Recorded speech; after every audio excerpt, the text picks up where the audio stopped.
I'm about to meet Professor Tom Ellis, who really understands DNA so well that he's able to change and edit it. The materials that we even wear won't come from nature, but may come from his lab instead.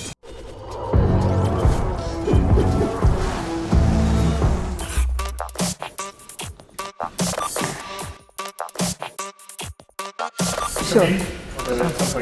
What is DNA? DNA is this double helix molecular structure which has combinations of different pairs of what we call bases that encode information. Very inert molecule that's very stable. Where would you typically find DNA? So DNA is normally found in every single cell.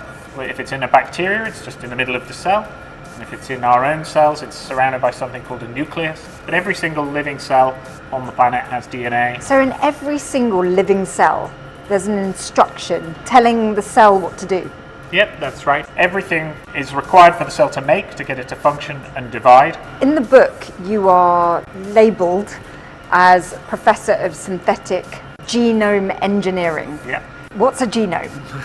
So the genome is kind of like the largest chunk of DNA inside a cell, and in that is all of the programs to get the cell to run its normal stuff. So it's very similar to the operating system you would have in your smartphone. It gets the smartphone to do everything, right? It's the biggest file in your phone, a few GB.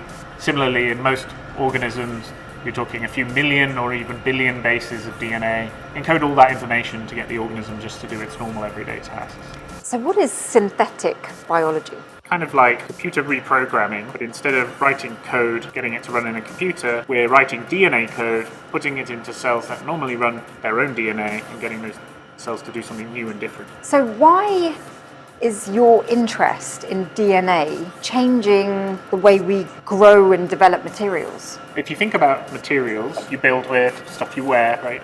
So much of it is from biology already. If you think about materials like leather, leather is made by cows. And if you know anything about meat, we know that beef is a really unsustainable thing to make because the cows release a lot of methane and they're a very inefficient way to make something. So leather is very highly polluting. So there's a lot of interest now in ways to get other things to grow to make replacements for leather. And if you think about leather, it's used a lot, particularly in shoes, and it comes in all these different colors. There's this industry of obviously growing cows, stripping off the leather, doing these very harsh steps to chemically treat it to get it ready to be used as a material, and then even harsher, very highly polluting steps to get dyes into that leather, into that tissue, so that you can have a black shoe. So where does your research change that? So we've been looking at how you can get organisms that are far easier to grow than a cow or a tree. So we look at things like bacteria and other microorganisms like fungi and yeast, but now producing them just microbially. So you don't need the rest of the organism, you just provide nutrients, maybe some waste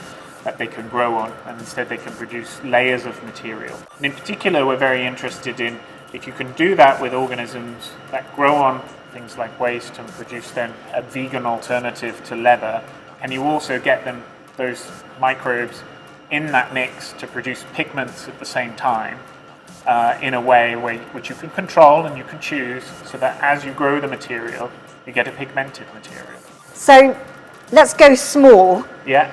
We have these Petri dishes. That's right, yeah. What is happening in them? So we're growing a microbe on these that many people will be familiar with. You probably have played around with it at home. It's called baker's yeast. Latin name is Saccharomyces cerevisiae. And so it's arguably man's real best friend. Sorry, dogs. Because we've been cultivating baker's yeast and passing it around with communities for thousands of years to make the best bread, to help make wine, to help make champagne, and to make beer, especially beer. So this yeast is very good at growing on sort of sugary water with not much else around. It's very safe, and it grows fast, replicates well, and happy to have extra DNA added to it and have DNA engineered in its genome to get it to do other things.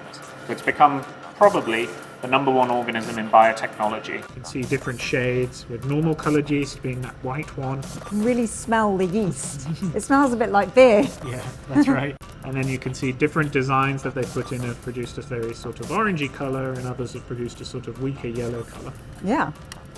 These are very artistic. That's right. Well, they're making all of these different colours, so we thought they might also would like to do some painting with them as well. I think some students are having a bit of fun with it. That's right. These might be some of your star pupils. They are the particularly good. It's literally like writing code. Yeah. You've taken a bit of the code and you said, do this in the yeast cell. Yeah. And it does it. Yeah. So imagine you're writing code for your smartphone in the operating system, and then you see a competitor as a smartphone that can do something like change the screen a different color. Maybe you'll have a look at that operating system and find the little bits of code that they use to do that, and then say, okay, I want that code, but it might not quite work in your operating system because you wrote your operating system to run in a slightly different way. So the science and the innovation is working out how to change that bit of code in the right way so that the stuff you identified in that other operating system can work inside your operating system. Is that what we know as being gene editing? Yeah, gene editing is very much along that something is already in the operating system and now we want to make edits to it. In the same way if you think about like editing a book, like your book, right? And we're really fortunate in this field, particularly in synthetic biology, that in the last decade or so, all of these cool ways to edit DNA inside cells have appeared, such as one called CRISPR, which is really exciting and has recently won a Nobel Prize for its discovery. So we're just doing what nature does, and that is better than the chemical processes we've become very dependent on in the fashion and textiles industry. I think that's what amazes me the most about your research, is you are doing what nature does, but you're going one step further and actually telling nature what to do. Where are you most confident? Where is the technology now? The technology is quite early stage, so a lot of what people do is obviously lab scale stuff in universities. It's applicable to so many different areas, and I think if we're going to have a sustainable society for the rest of this century, we're going to be needing to understand how to manipulate and control many different organisms for many different things. That's what I understand from all of this complexity, is that one day we could be wearing materials that have been grown in a lab instead of going to nature and taking from it and not really replacing it.